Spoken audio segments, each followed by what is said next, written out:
목사입니다. 디모데후서 3장 6절 7절에 저희 중에 남의 집에 가만히 들어가 어리석은 여자를 유인하는 자들이 있으니 그 여자는 죄를 중히 지고 여러 가지 욕심에 끌림받아 항상 배우나 마침내 진리의 지식에 이룰 수 없느니라 말했습니다. 진리의 지식에 이룰 수 없는 것을 항상 배우는 이 시대, 참으로 심각한 시대입니다. 무엇을 배웁니까?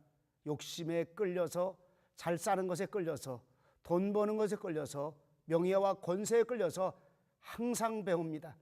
많이 배웁니다. 배우는 것이 얼마나 많이 있습니까?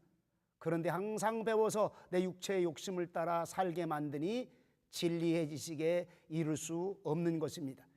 현대를 살아가는 현대인에게 큰 잘못이 있는데 이것을 현대인의 가장 큰 죄 세 가지라고 말합니다. 하나는 바른 진리를 공부하지 않는 죄입니다. 육체적 욕심을 채우기 위해 공부하며 출세하며 돈 벌려고만 공부하고 있다는 사실입니다. 또 하나는 바른 진리를 아는데 실천하지 않는 죄입니다. 바른 진리를 배워서 알고 있습니다. 그런데 아는 대로 행치 않으냐는 것입니다. 그리스도인들도 하나님의 진리를 따라 행하는 거 압니다. 들었습니다. 배웠습니다. 그런데 현대교인의 무능함과 현대교인의 약해짐은 행동하는 능력이 있는, 힘 있는 그리스도인이 없다는 것입니다. 가르쳐야 한다는 소중성 자체가 없습니다. 생각 속에 자녀에게 부모가 바른 진리를 가르쳐야 한다는 의식이나 개념이 없다는 것입니다. 우리 자녀에게 무엇을 가르쳐야 합니까? 중단 없이 주의 교양과 훈계로 양육해야 될 것을 우리가 깊이 생각해야 되는 것입니다. 첫째로 아비들아 주의 자녀로 양육하라는 것입니다. 그리스도인에게 가장 큰 본분이며 이 명령 따라 자녀 양육함이 최고의 자녀, 최고의 뛰어난 자녀로 양육하는 것입니다. 그리스도는 분명한 사명이 있어야 합니다. 자녀는 하나님의 자녀로 키운다. 주의 자녀로 양육한다. 참모델 참교육 방법에서 오직 주의 자녀로 키워야 한다는 것입니다. 둘째로 자녀를 노엽게 하지 말라는 것입니다. 자녀 양육의 가장 큰 문제는 노엽게 하는 것입니다. 노엽게 함이 마음속에 교육이 안 되게 만드는 일들이 나타납니다. 아무 교육도 안 됩니다. 아무 말도 안 들립니다. 어떤 것에 그 마음을 주어 따를 수가 없다는 사실입니다.